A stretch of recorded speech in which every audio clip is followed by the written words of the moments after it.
దేవునామానికి స్తోత్రం కలుగునుగాక. మీ అందరికీ వందనాలండి. దేవునికి మహిమ కలుగునుగాక.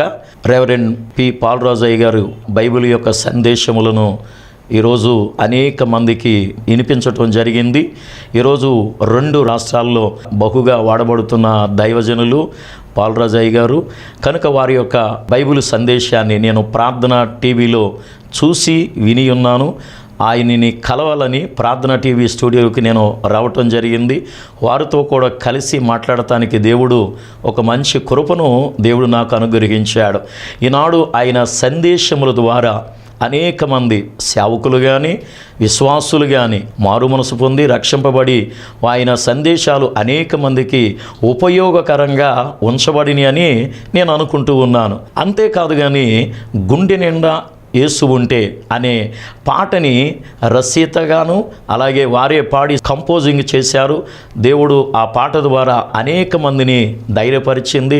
దుఃఖములో ఉన్న వారిని ఆదరించడానికి దేవుడు వారిని వాడుకున్నారు. ఈరోజు వారు మన మధ్యలో ఉండటం చాలా మంచిది. ఈ ఉదయకాల సమయంలో దైవజనుల్ని వాక్యం చెప్పడానికి మనము ప్రేమపూర్వకముగా వారిని ఆహ్వానించుకుందాం. దేవుని పరిశుద్ధమైన ఘనమైనటువంటి నామమునకు మహిమ కలుగునుగాక. ఈ టీవీ కార్యక్రమాలు బైబిల్ సందేశాలు మీ అందరికీ చాలా ఉపయోగకరంగా ఉన్నాయి అని తెలిసిన విషయాన్ని బట్టి నేను ప్రభువును ఎంతగానో స్తుతిస్తున్నాను. గతంలో కూడా నేను చెప్పాను, ఒక అడ్వకేట్ గారు విరోధమైన పాపం అనే సందేశం కూడా విని ఏ సంఘాన్ని అయితే విడిచిపెట్టారో అదే సంఘంలోనికి మళ్ళా చేర్చడం ప్రభు నాకు ఇచ్చిన గొప్ప విజయంగా నేను భావిస్తూ ఉన్నాను. అదే మారుగా చాలా ప్రాంతాలకు ప్రభు మరి మమ్మల్ని తీసుకుని వెళుతూ దేవుని యొక్క కృపను బట్టి వాడుకునే విధానాన్ని అల్పుడునైన నాకు, అయోగ్యుడనైనటువంటి నాకు ఆ దేవుడిచ్చిన మహావరంగా భావిస్తూ అనేక మంది నన్ను ఆదరిస్తున్న విధానాన్ని బట్టి కూడా ప్రభువును మహిమపరుస్తున్నాను. మరి ముఖ్యంగా ఈ నెలలో అనగా మార్చి నెల 30వ తారీఖు అనగా ఆదివారం సాయంత్రం 6 గంటలకు విజయవాడ, రాజీవ్ నగర్ పరిసర ప్రాంత వాసులందరికీ ప్రత్యేకమైనటువంటి మనవి. జీసస్ గ్రేస్ చర్చి వారు నిర్వహించే కుటుంబ క్షేమాభివృద్ధి కూడిక అక్కడ జరగబోతుంది. పాస్టర్ జి చిన్నారావు గారు మరియు సంఘ సభ్యులందరూ ఈ కార్యక్రమాన్ని ఏర్పాటు చేశారు. అందుకు నేను స్వయంగా వాక్య పరిచర్య చేయటానికి, అంత మాత్రమే కాదు గుండె నిండా యేసు ఉంటే అనే టీముతో నేను వెళ్తున్నాను. మన అభిమానులు, మన సోదరిమణులు ఎవరైనా మరి ఉంటే వీలైతే దయచేసి మనం అక్కడికి రావచ్చు. అక్కడ మనందరం కలిసి ప్రభు యొక్క నామాన్ని మహిమపరుద్దాం. ముఖాముఖిగా చూడాలనుకున్న వారు స్వయంగా మనం అక్కడ కలవచ్చు. అంతేకాకుండా వచ్చే నెలలో అనగా ఏప్రిల్ 7, 8, 9 తారీఖుల్లో కృష్ణా జిల్లా మోపిదేవి మండలం పెదకల్లేపల్లి అనే గ్రామంలో ఇండియా పెంతుకోస్తు సంఘం వారు అంటే ఐపీసీ చర్చి వారు నిర్వహించేటువంటి క్రైస్తవ ఉజ్జీవ మహాసభలు 3 రోజుల పాటు జరగబోతున్నాయి. జె సువర్ణరాజు గారు, జి సామ్యుయల్ గారు మరి అక్కడ చాలా భారీగా ఏర్పాటు చేసి కార్యక్రమంలో నన్ను కూడా ఇన్వైట్ చేశారు. మేము ఆ కార్యక్రమంలో పార్టిసిపేట్ చేస్తున్నాం. గుండె నిండా యేసు ఉంటే అనే టీముతో అక్కడ కూడా మేము వచ్చి పరిచర్య చేయడానికి దేవుడు అవకాశం ఇచ్చారు. మీలో ఎవరికైనా ఆసక్తి ఉంటే ఆ చుట్టుపక్కల వారు ఎవరైనా గుండె నిండా యేసు ఉంటనే పాట అభిమానులు, శ్రోతలు, స్నేహితులు మీరు ఎవరైనా ఉంటే స్వయంగా అక్కడికి రావచ్చు. మనందరం కలిసి ప్రభు యొక్క నామాన్ని ఘనపరుచుదాం. దేవుడు ఈ ప్రకటనలు దీవించునుగాక. ఆమేన్. అలాగే గత ఎపిసోడ్లో మనం యెరోబాము బలము తిరిగి పొందలేదు అనే ఒక గొప్ప పాఠాన్ని మనము నేర్చుకున్నాం. అందులో సమయాన్ని బట్టి ఒక్క పాయింట్ మాత్రమే మనం చెప్పుకోగలిగాం. ఇప్పుడు 2వ విషయాన్ని మనం కొనసాగిస్తున్నాం. దానికంటే ముందుగా మరొక ముఖ్యమైన విషయాన్ని కూడా నేను మీకు తెలియచేయాలి. నేను గతంలో చెప్పినట్లుగానే మీరు నా ఇంటర్వ్యూ కూడా చూసుంటారు. నేను చాలా నిరుపేద సేవకుడిని. 1 సంవత్సరం క్రితం ఒక సంఘాన్ని స్థాపించుకొని ఇప్పుడే మేము నిర్మాణం చేసుకుంటున్నాం.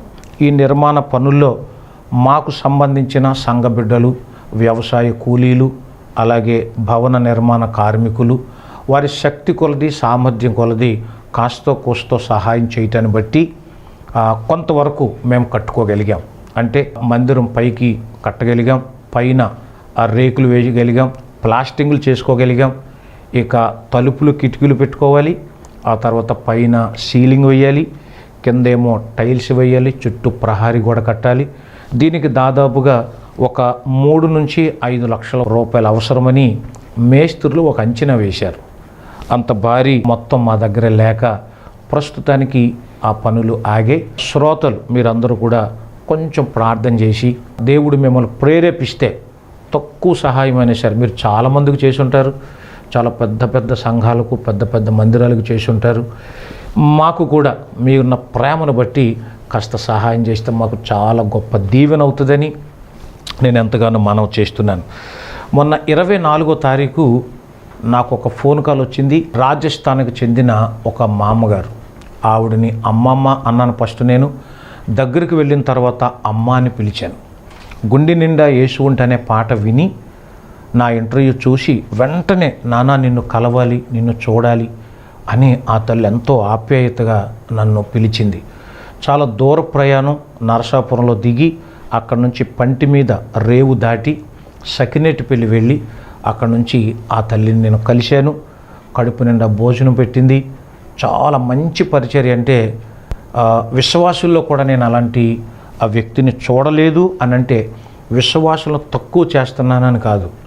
ఆ తల్లి యొక్క పరిచర్య, ఒక హైందవ కుటుంబంలో నుంచి రక్షణ పొంది ఆ తల్లి చేసిన పరిచర్య. నేను ఎండలో వెళ్ళాను, ఉదయం బయలుదేరి మధ్యాహ్నానికి వెళ్ళాను.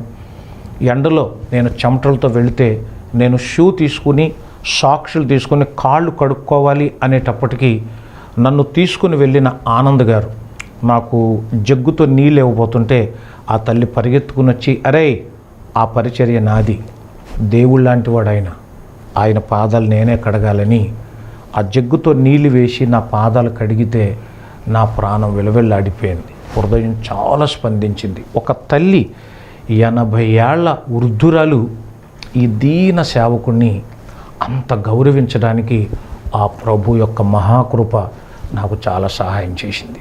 ఆ తల్లి భోజనం చేసిన తర్వాత నేను చేయి కడుక్కునేటప్పుడు కూడా నా చేతి మీద నీళ్లు పోసి ఆ తల్లి ఎంత పరిచర్య అంటే, ఏలియా చేతుల మీద ఎలీషా పోయలేదే నాన్న, నువ్వు సేవకుడివి, నేనే పొయ్యాలని ఆ తల్లి చెప్పిన మాట నాకు కళ్ళమ్మట నీళ్లు తెప్పించాయి. ప్రియ సోదరి సోదరులారా, ఆ తల్లిగారు ఓ చిన్న కానుక కూడా ఇచ్చి నన్ను గనపరిచారు. చాలా ప్రభు నేను ఎంతగానో స్తుతించాను. ఇది చాలా మంచి సాక్ష్యం, చాలా మంచి సాక్ష్యం. ఆ తల్లిగారి ఫోటో కూడా మీరు చూస్తున్నారు కదా. ఈ తల్లి ఎంతో ఆప్యాయతగా పలకరించింది. క్రైస్తవులందరూ కూడా ఇలాంటి ప్రేమను పంచుకుంటే అసలు ఈ ప్రపంచం అంతా ఎప్పుడో క్రైస్తవ ప్రపంచం అయ్యుండేది అనిపించింది నాకు. దేవునికి స్తోత్రం. చిన్న ప్రార్థన చేసి నేను పాఠంలోకి వెళ్ళిపోతాను. ప్రేమగల తండ్రి, మీకు వందనాలు. ఇంతవరకు చెప్పిన ప్రతి మాటలో మీరు ఉన్నారు, మీ ఆత్మను తోడుగా ఉంచారు, నీకు స్తోత్రాలు. అలాగే యేసుపాదం అనేటువంటి అయ్యగారిని కూడా మీరు ఇక్కడికి నడిపించారు, స్వయంగా చూడటానికి. వారిని, వారి సంఘాలను కూడా దీవించండి. అలాగే వృద్ధురాలను ఆశీర్వదించండి. వాక్యం వింటున్న ప్రతి శ్రోతలను మీరు దీవించి ఆశీర్వదించమని, ఈ సందేశం అనేక మందికి దీవెనకరంగా చేయమని యేసయ్య పరిశుద్ధ నామంలో ప్రార్థించుచున్నాము పరమ తండ్రి, ఆమేన్. ప్రియులారా, నేరుగా మనం పాఠంలోకి వెళ్ళిపోదాం. 2వ దినవృత్తాంతముల గ్రంథం 13వ అధ్యాయం 20-21 వచనాలు. అబియా బ్రతికిన కాలమున యెరోబాము మరలా బలము పొందలేదు. యెహోవా అతని మొత్తినందు చేత అతడు మరణమొందెను అనే మాట నన్ను బాగా ఆకర్షించింది. దేవుడు ఎప్పుడు కూడా ఏదైతే కోల్పోయామో, కోల్పోయిన దాన్ని మరలా తిరిగి వస్తే, పశ్చాత్తాప పడితే మరలా తిరిగి ఇచ్చే దేవుడు. ఎందుకంటే తప్పిపోయిన కుమారుడు చూడండి, అతను పశ్చాత్తాపడి బుద్ధి వచ్చినప్పుడు తిరిగి వస్తే తండ్రి తన స్వాస్థ్యం ఇచ్చాడు. అంటే తండ్రి మన పరలోకపు తండ్రిగాను, కుమారులు మనంగాను భావిస్తే అలా తిరిగి ఇవ్వాలి దేవుడు. అలాగే యోవేలు గ్రంథంలో కూడా ప్రభు చెప్తాడు కదా, గత సంవత్సరంలో తినివేసిన పంటను నేను మరలా తిరిగి ఇస్తాను. 2వ అధ్యాయం 25వ వచనం కూడా చదివితే చాలా గంభీరమైనటువంటి మాటలు. ప్రభు తిరిగిస్తానన్నాడు. దేవుడు తిరిగి ఇవ్వాలి లెక్క ప్రకారం. కానీ యెరోబాముకు మాత్రం తిరిగి ఇవ్వలేదు. అతను గురించిన ఉపోద్ఘాతం ఇంతకు ముందు ఎపిసోడ్లో నేను చెప్పాను. మీరు వీలైతే ప్రార్థన టీవీ అనే యూట్యూబ్ ఛానల్ కూడా ఉంది, అందులో మీరు వెళితే అనేక మంది దైవజనులు చెప్పిన సందేశాలు ఉన్నాయి. ఈ అబియా గురించి, యెరోబాము గురించి నేను చెప్పిన మొదటి పాయింట్ అందులో చాలా వివరంగా ఉంది. సమయం పరిగెడుతుంది కాబట్టి నేను కూడా కొంచెం వేగంగా వెళుతున్నాను. యెరోబాము తిరిగి బలము పొందుకోలేకపోవడానికి మొదటి కారణం, యెరోబాము ఓటమికి కారణం ప్రజలు పాపము చేయుటకు అతడు కారణమయ్యాడు. ఏ వ్యక్తి అయినా సరే తను పాపం చేసింది కాకుండా ఇతర వ్యక్తులు కూడా పాపం చేయటానికి కారకులమయ్యామంటే అది క్షమించరాని నేరం. తాను చెడిన కోతి వనమంతా చెడిపిందన్నట్టు సంఘాల్లో, సమాజంలో ఒక చెడ్డవాడు అనేకమైన మంచి కార్యాలను చెడిపేస్తున్నారు. యెరోబాము అలాగే చేశాడు. తను పాపం చేసి తన ప్రజలు కూడా దేవునికి వ్యతిరేకంగా పాపం చేయటానికి కారణమయ్యాడు కనుక పోగొట్టుకున్న బలం మరలా తిరిగి అతనికి రాలేదు. ఇది మొదటి పాయింట్. ఇక రెండవ దినవృత్తాంతముల గ్రంథం 13వ అధ్యాయం 6వ వచనం. అయినను దావీదు కుమారుడైన సొలొమోనుకు దాసుడును నెబాతు కుమారుడునకు యెరోబాము పనికి మాలిన దుష్టులతో కలిసి లేచి తన యజమానుని మీద తిరుగుబాటు చేసెను. ఇక్కడ వ్రాయబడిన మాటను బట్టి యెరోబాము అనే అతను ఒక పనికి మాలిన వాడితో, ఒక దుష్టుడితో సహవాసం చేసి సాంగత్యము చేసి అతడు తన యజమానుని మీద తిరుగుబాటు చేశాడు. అందుకు యెరోబాముకు మరలా తిరిగి బలము రాలేదు. మొదటి కొరింథీయులకు రాసిన పత్రిక 15వ అధ్యాయం 33వ వచనంలో దుష్ట సాంగత్యం మంచి నడవడిని పాడు చేస్తుంది అన్నాడు. యెరోబాముకు దేవుడు 8 లక్షల సైన్యాన్ని, 8 లక్షల కుటుంబాన్ని, మంచి రాజ్యాన్ని ఇశ్రాయేలీల ప్రజల మీద రాజుగా అప్పగిస్తే ఈరోజు అతడు చేసిన పనేంటి? తను పాపం చేయకుండా మాత్రం కాకుండా ఇతరులు కూడా పాపం చేయటానికి కారణమయ్యాడు. 2, పనికి మాలిన దుష్టులతో సహవాసం చేసి తన యజమానుని మీద తిరుగుబాటు చేశాడు. వీళ్లను దుష్టులు అన్నారు. మొదటి కీర్తన 4వ వచనంలో దుష్టులు గాలి చెదరగొట్టు పొట్టులాగుంటారని వ్రాయబడింది. దుష్టులు గాలి ఎటు గాలిస్తే వెళ్ళిపోతారట. జాగ్రత్త, దుష్టులతో నువ్వు సాంగత్యం చేస్తున్నావేమో, జాగ్రత్తగా మీరు ఉండాలి. అదే కీర్తన గ్రంథం 10వ అధ్యాయం 4వ వచనంలో దుష్టులు పొగరెక్కి మాట్లాడతారు అని దేవుని యొక్క వాక్యం రాయబడింది. దేవుడు లేడని చెబుతారట వాళ్ళు. అంత మాత్రమే కాదు, 27వ కీర్తన 2వ వచనంలో దుష్టులు తినుటకై మీద పడినప్పుడు వారు తొట్రిల్లు కూలిపోతారని కూడా అక్కడ రాయబడింది. నా ప్రియ స్నేహితులారా, దేవుడు మిమ్మల్ని రక్షించాడు కదూ, మీరు ప్రార్థనకు వెళుతున్నారు కదూ, మీకు సంఘాలు ఉన్నాయి కదూ, దైవజనులు ఉన్నారు కదూ, మీరు లోబడటం నేర్చుకోండి. యెరోబాములకు ఒకవేళ దేవుడు మీకు ఏదైనా అధికారం ఇస్తే, కొన్ని కుటుంబాలను దేవుడు మీకు అప్పగిస్తే, ఏ బాధ్యత ఇచ్చాడో ఆ బాధ్యతను జాగ్రత్తగా చేయండి. దుష్టులతో సహవాసం చేసి సాంగత్యం చేసి మీ యజమానుల మీద తిరుగుబాటు చేయకండి. మీ దైవజనుల మీద తిరుగుబాటు చేసి దేవుడికి వ్యతిరేకమైన పాపం చేయకండి. ఇది మనకు తగని పని. దయచేసి ఆలకించాలి. యెరోబాము తిరిగి బలం ఎందుకు పొందుకోలేదో తెలుసా? ఇదే కారణం. పనికి మాలిన వారితో సాంగత్యం చేసి ప్రియులర శాపగ్రస్తుడు అయ్యాడు. బైబిల్ గ్రంథంలో సారాకు ఒక దాసి ఉంది. ఆవిడ పేరు హాగరు. హాగరుకు పిల్లోడు పుట్టిన తర్వాత తన యజమానురాలు తన దృష్టికి నీచురాలిలా కనబడిందట. ఆ వాక్యం నా గుండెలను పగలదీసేసింది. ఎందుకో తెలుసా? యజమాని చేతి కింద అణిగిమణిగి ఉండాల్సిన ఒక దాసి కడుపు పండితే పండింది. యజమానిరాలికి పిల్లలు లేకపోతే లేకపోయారు. ఆమె యజమానురాలు, నువ్వు దాసివి అంతే. దేవుడు నీకు ఆ అధికారం ఇచ్చాడు, ఆవిడికి ఆ అధికారం ఇచ్చాడు. పిల్లల కనినంత మాత్రం నువ్వు పెద్ద పరిశుద్ధురాలువా? నువ్వు ప్రపంచాన్ని గెలిచినంత విషయం ఏమైనా ఉంటుందా? దేవుడు చెప్పాడు, నువ్వు తిరిగి వెళ్ళి నీ యజమాని రాలి చేతి కింద అణిగిమణిగి ఉండు అని. నా ప్రియ స్నేహితులారా, మీరు మీ యజమానులకు అణిగిమణిగి ఉండండి. మీ దైవజనుల దగ్గర అణిగిమణిగి ఉండండి. ఆత్మీయ తల్లిదండ్రుల దగ్గర మంచిగా ఉండండి. ఎవరి మీద తిరుగుబాటు చేయకండి. మీ పిల్లలకు, మీ కుటుంబాలకు అది క్షేమం కాదు. ఇది తెలియదు చాలామందికి. తెలియక దైవజనుల మీద కూడా దాడులు చేసేస్తున్నారు చాలామంది పొరపాటు పడుతున్నారు. దయచేసి మీ క్షేమం కోసం ప్రార్థన చేస్తారు వాళ్ళు. అలాంటి వారి జోలికి వెళ్ళకండి. చేతులెత్తి నమస్కరిస్తున్నాం. ఇక మూడవ విషయం చెప్పి నేను ముగిస్తాను. 2వ దినవృత్తాంతముల గ్రంథం 11వ అధ్యాయం 14వ వచనం. యెరోబామును అతని కుమారులను యెహోవాకు యాజక సేవ జరగకుండా లేవీయులను త్రోసి వేయగా వారు తమ గ్రామములను స్వాస్థ్యములను విడిచి యోధా దేశమునకు వచ్చిరి. ఒకే ఒక మాటలో సింపుల్గా చెప్తాను. యాజక ధర్మం చేయటానికి దేవుడు కొంతమందిని పిలుస్తాడు. పూర్వకాలంలో లేవి వంశాన్ని మాత్రమే అనుమతించాడు. ఈ రోజుల్లో కూడా కొంతమందిని దేవుడు ఏర్పాటు చేసుకుంటాడు. అంతే. దేవుని పిలుపు లేకుండా, దేవుని దర్శనం లేకుండా, సేవ ఏదో ఫ్యాషన్గా ఉందని వచ్చేస్తే, దర్శనం లేకపోతే, పిలుపు లేకపోతే నువ్వు కొనసాగించలేవు. ఇక్కడ జరిగిన విషయం ఏంటి?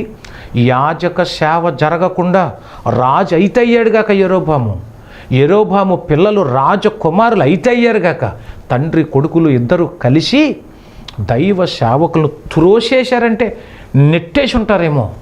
సేవ చేయడానికి వస్తుంటే, నేను అధికారిని, నేను రాజుని, నువ్వు యాజకుడు అయినా సరే నా ముందు మోకరలాల్సిందే, నా చేతి కింద ఉండాల్సిందని అధికారం చలాయించిన యెరోబామును దేవుడు తప్పుపెట్టాడు. అందుకని తన బలం మరలా తిరిగి అతనికి రాలేదు. ఈ మాటను బట్టి నా ప్రియ స్నేహితులారా, సహోదరులారా, మీ సేవకులకు మీరు ఆటంకంగా ఉన్నారమ్మా.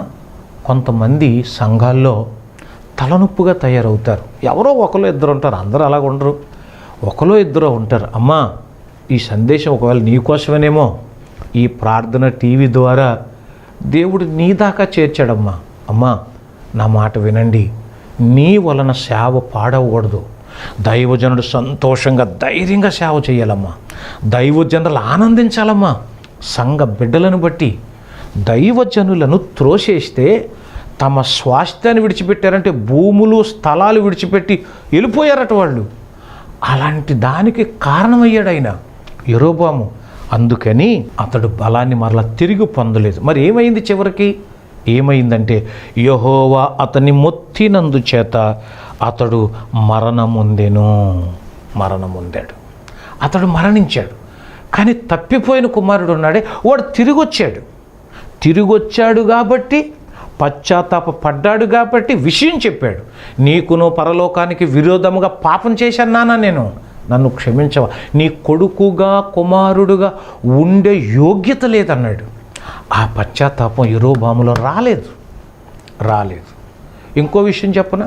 అబద్ధమాడి నువ్వెవరో నాకు తెలియదని ముమ్మారు బొంకిన పేతురును దేవుడు ఎందుకు క్షమించాడండి? గుక్కపట్టి ఏడ్చాడు, పశ్చాత్తాపడ్డాడు. మరలా అతను పోగొట్టుకున్న ఆనందాన్ని మరలా తిరిగి దేవుడు అతనికి ఇచ్చాడా, ఇవ్వలేదా? ఆలోచించాలి. పాపం చేసి ఒళ్ళమ్ముకొని జీవించినటువంటి ఒక పాపాత్మురలు యేసయ్య పాదాలు పట్టుకొని ఏడ్చి కన్నీళ్లతో కడిగేసిందండి. తన తల వెంట్రుకలతో తుడిచిందండి. ఆ తల్లిని ప్రభు క్షమించి ఏ పవిత్రతను పోగొట్టుకుందో ఆ పవిత్రత మరలా ఇచ్చాడు దేవుడు. అయ్యో, ఎంత గొప్ప విషయం ఇది. రాహాబ్ అనే వేశ్య గురించి బైబిల్లో మీరు ఎప్పుడైనా చదివారా? ఒక వ్యభిచార స్త్రీ లోకములోనికి మెస్సయ్య వచ్చేదానికి ఆయన గర్భాన్ని ప్రభు వాడుకున్నాడంటే ఒక పతితను పునీతురాలుగా చేసిన మహోన్నతుడైన దేవుణ్ణి మనము కొనియాడుతున్నాం, స్తుతిస్తున్నాం. నా ప్రియ చెల్లి, సహోదరుడా, తండ్రి, తల్లి, అమ్మమ్మలారా, నానమ్మలారా, ఈ వాక్యం వింటున్న నా ప్రియ స్నేహితులారా, ఏ ఆనందం కోల్పోయావమ్మా? ఏ సంతోషం కోల్పోయావమ్మా? నీకు తిరిగి రావాలంటే యెరోబాములాగా ఉండొద్దు. నువ్వు పాపం చేసి ఇతరులు పాపం చేయటానికి కారణం అవ్వద్దు. 2, దుష్టులతో సాంగత్యం చేసి మీ యజమానుల మీద, మీ ఆత్మీయ తల్లిదండ్రుల మీద తిరగబడకండి. 3వది, దేవుని సేవ జరగకుండా ఆటంకం కలిగించారంట, వాళ్ళు తోసేశారట. నీ వల్ల సంఘానికి విఘాతం కలిగిందమ్మా, నీ వల్ల సంఘానికి అవమానం కలిగిందా? అది నీకు, నీ కుటుంబానికి అస్సలు మంచిది కాదు. దయచేసి ఆలకించాలి. నీకు రోగం వచ్చిందా? డబ్బులు పోయాయా? గుండె జబ్బులు వచ్చాయా? పిల్లల పరిస్థితి బాగాలేదా? పరీక్షలు ఫెయిల్ అయ్యావా? యవనస్తులారా, మీరు ప్రేమలో విఫలమయ్యారా? మీకు తెలిసి తెలియని ఆలోచనలతో తప్పుడు నిర్ణయాలు తీసుకున్నారా?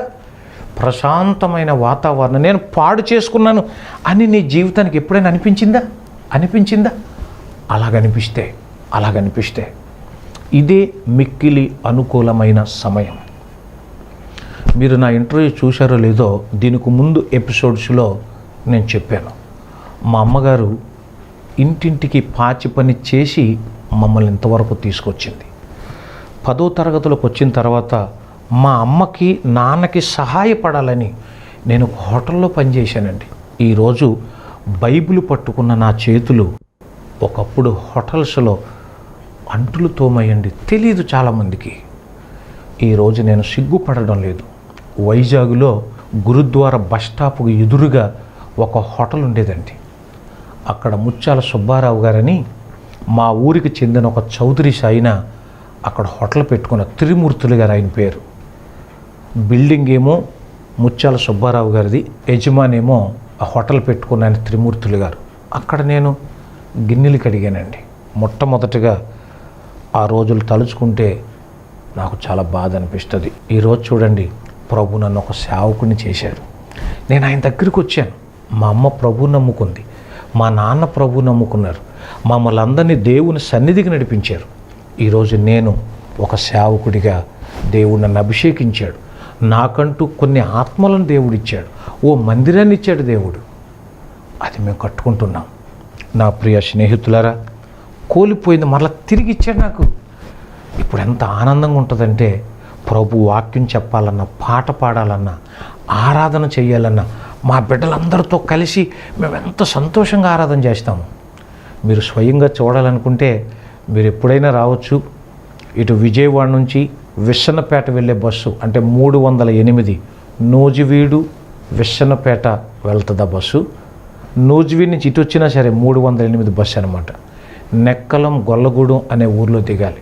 ఒక్కసారి కనుక మీకు అవకాశం వస్తే ఆదివారం మరొక్కసారి దర్శించండి. అలాగని మీ సంఘాలని, సంస్థల్ని, మీ పాస్టర్ని వదిలేసి రమ్మని అనట్లేదు నేను. అలాంటి వాళ్ళు అక్కర్లేదు. మీ సంఘాన్ని మాత్రం విడిచిపెట్టకండి. ఒక్కసారి దర్శించి మా సేవను కూడా చూడండి. మీ జీవితంలో ఎంతోమందికి మీరు సహాయం చేసి ఉంటారు. మేము చాలా ఇబ్బంది పడుతున్నాం. ప్రజెంటు రూపాయి కూడగట్టి ఆ మందిరాన్ని పూర్తి చేయాలని ఆశిస్తున్నాం. మీరెవరైనా ప్రేరేపించబడితే, దేవుడు మీకు అనుమతిస్తే, ఆనతిస్తే మాకు కొద్ది గొప్ప సహాయం చేయండి. మీరు ఫోన్పే నెంబర్ అడుగుతారేమో, గూగుల్ పే నెంబర్ అడుగుతారేమో, అది కూడా నేను చెప్తున్నాను. అలాగే మీకు స్క్రోలింగ్లో కూడా వస్తుంది. మా అడ్రస్ కూడా నోట్ చేసుకోండి. ముఖ్యంగా నా ఫోన్ నెంబరు 9441060776 9441060776 ఈ నెంబర్కి మీరు ఫోన్ చేయండి. ఏ సమయంలో చేసినా మేము లిఫ్ట్ చేస్తాం. ఈ వాక్యం విన్న మీరు యెరోబాములాగా చచ్చిపోకూడదు, యెరోబాములాగా చావకూడదు. అబీయాలాగా బ్రతకాలి, అబీయాలా వృద్ధి చెందాలి. సమయం ఉంటే అబీయా గురించి మరొక ఎపిసోడ్ కూడా చెయ్యాలి. ప్రభు అనుమతిస్తే చేస్తాం, లేదంటే ఇక్కడతో ఆపేయాలని ఆలోచిస్తున్నాం. ఎందుకంటే ఇది కొంచెం భారం అయింది నాకు. ఎందుకంటే ఒక పక్క మందిరం కట్టుకుంటున్నాం, ఒక పక్క ఈ టీవీ పరిచర్య కొంచెం ఇబ్బందిగా మారింది. అందుకని దేవుని చిత్తమైతే ఇదే ఆఖరి దౌద్యేమో, లేదా మీలో ఎవరైనా ప్రేరేపించబడి సహాయపడితే మరలా కొనసాగిస్తాం. ఓకేనా? మీరందరూ ప్రార్థన చేయాలి. ముఖ్యంగా నాతో కలిసి ప్రార్థన చేయడానికి మీరు ఏకీభవిస్తే రండి, కూర్చొని ప్రార్థన చేద్దాం. మోకరించండి, ప్రార్థన చేసుకుందాం. ప్రేమ కలిగిన మా తండ్రి, మీకు వందనాలు, స్తోత్రాలు చెల్లిస్తున్నాం. ఇంతవరకు యెరోబాము తిరిగి బలము పొందలేదు అనే సందేశం 2వ భాగాన్ని కూడా మేము విన్నాం. అవునైనా అతడు తిరిగి పొందలేదు. తిరుగు పొందిన ఎంతోమంది ఉన్నారు. ఎందుకు అతడు తిరిగి పొందలేదు అంటే ఇతరులు పాపం చేయటానికి కారణమయ్యాడు. దుష్టులతో సహవాసం చేసి యజమాని మీద తిరగబడ్డాడు. దైవ సేవ జరగకుండా యాజకులను త్రోసేశాడు. అందుకే అతనికి క్షమాపణ లేదు. ఇలాంటి విషయాలు ఎవరైనా ఉంటే ఇప్పుడే క్షమించండి. ప్రార్థనలో ఏకీభవించి ఏ తల్లి అయితే, ఏ సహోదరుడైతే, ఏ ఆడబిడ్డైతే, ఏ మగబిడ్డైతే, ఏ చిన్న బిడ్డైతే, ఏ యవ్వనస్తుడైతే ప్రార్థన చేస్తున్నారో వారి పాపముల నుండి తిరిగి రప్పించండి. వాళ్ళు పోగొట్టుకున్న బలం, పోగొట్టుకున్న సంతోషం, పోగొట్టుకున్న ఆస్తి, పోగొట్టుకున్న ఆత్మీయ అనుబంధాలు తిరిగి పొందుకొనుటకు సహాయం చేసి మహిమ పొందమని మీ సేవకుడైన నా ప్రార్థన ఆలకించి అంగీకరించమని, ఏడుస్తూ దుఃఖపడుతూ మోకరించి ప్రార్థనలో ఉన్న వారందరి ప్రార్థనలు ఆలకించి అంగీకరించమని, మీ సేవకుడైన నా ప్రార్థన ఆలకించి అంగీకరించమని యేసయ్య పరిశుద్ధ నామములో ప్రార్థించుచున్నాము పరమ తండ్రి, ఆమేన్. దైవ శిష్యులు, దేవుడు కృప మీకు తోడైండునుగాక. ఆమేన్.